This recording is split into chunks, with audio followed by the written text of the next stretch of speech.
Assalamualaikum warahmatullahi wabarakatuh.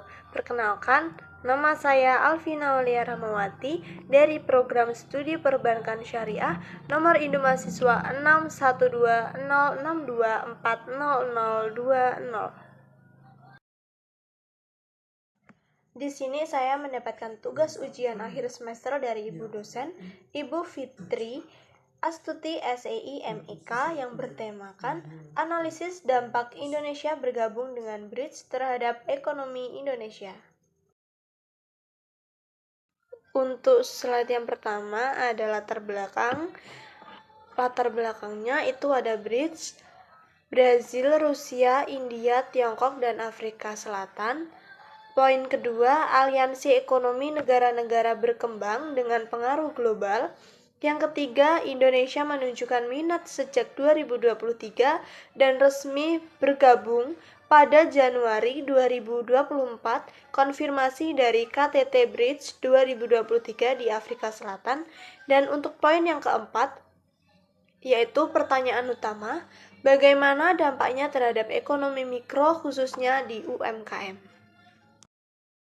Dan untuk masalah yang akan dibahas yaitu dampak bergabungnya Indonesia terhadap struktur pasar dan tingkat persaingan di sektor-sektor mikro, bagaimana perubahan kebijakan perdagangan dan investasi yang terkait BRICS mempengaruhi harga, produksi, dan konsumsi dalam negeri, dan apa saja peluang tantangan ekonomi mikro yang dihadapi Indonesia akibat integrasi dalam BRICS.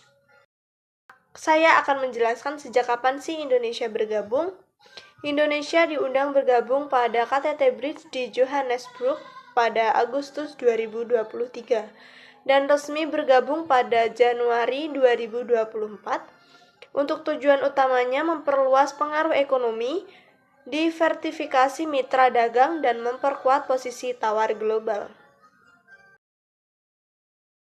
Poin ketiga, di sini ada peran BRICS dalam ekonomi global, yaitu kelompok dari negara-negara berkembang yang terdiri dari Brazil, Rusia, India, Cina, dan Afrika Selatan, serta kemungkinan termasuk Indonesia bila resmi bergabung.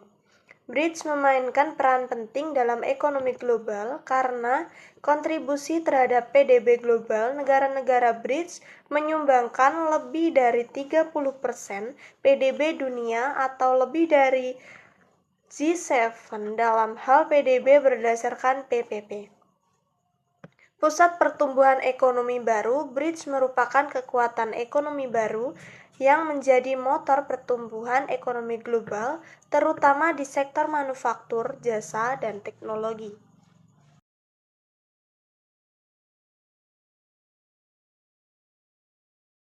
Konsep dasar ekonomi mikro. Ekonomi mikro mempelajari perilaku individu rumah tangga, produsen, dan konsumen dalam perusahaan mengambil keputusan ekonomi dan berinteraksi di pasar.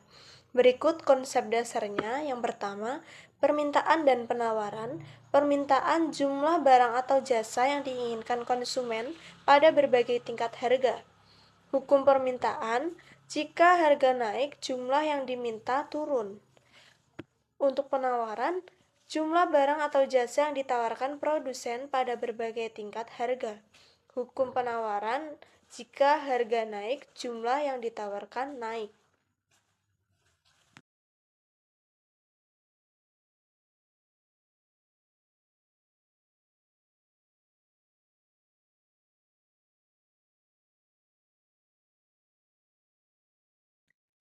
Poin ketiga yaitu perilaku konsumen. Konsumen bertujuan memaksimalkan kepuasan dari pendapatan yang terbatas. Teori utilitas menjelaskan bagaimana konsumen memilih barang berdasarkan preferensi dan harga. Perilaku konsumen dipengaruhi oleh harga, pendapatan, preferensi, dan iklan. Poin keempat, perilaku produsen. Produsen bertujuan memaksimalkan keuntungan. Mereka menentukan apa, bagaimana, dan untuk siapa barang diproduksi. Keputusan produsen dipengaruhi oleh biaya produksi, teknologi, harga input, dan ekspektasi pasar.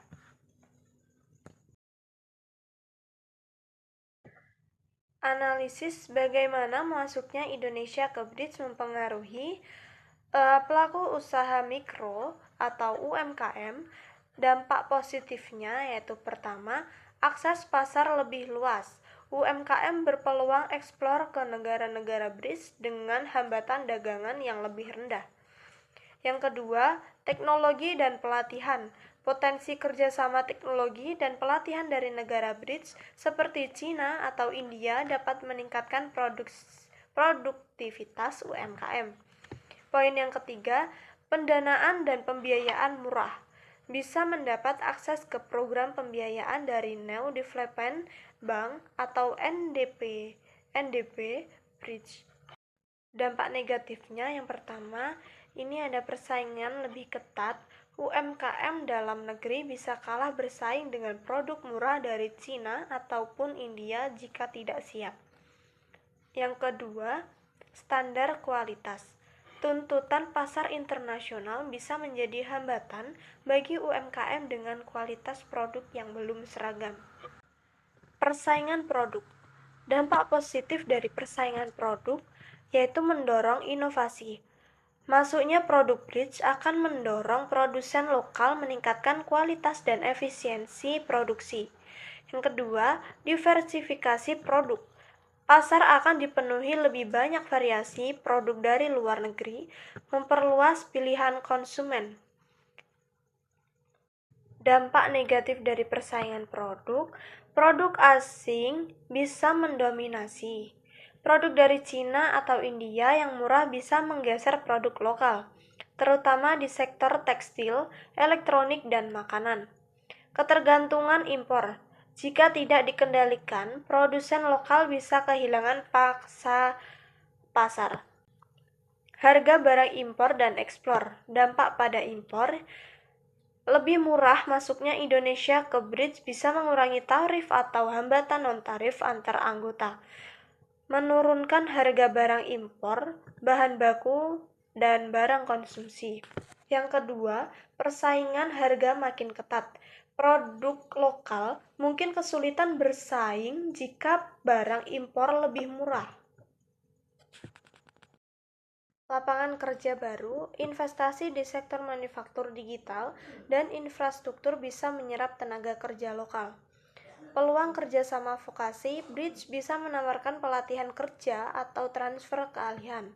Dampak negatif, tenaga kerja asing atau TKA masuk jika tidak dikontrol bisa terjadi dominasi tenaga kerja asing di sektor strategis.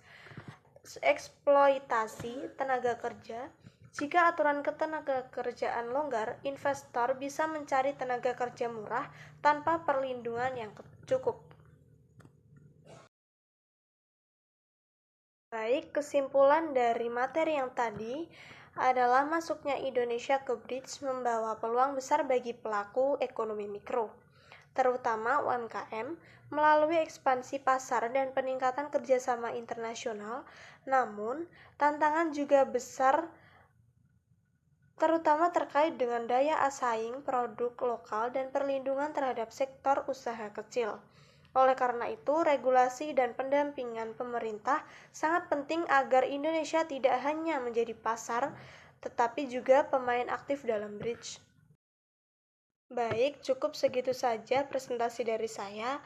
Kurang lebihnya mohon maaf bila ada salah kata, mohon dimaafkan. Sekian, terima kasih. Wassalamualaikum warahmatullahi wabarakatuh.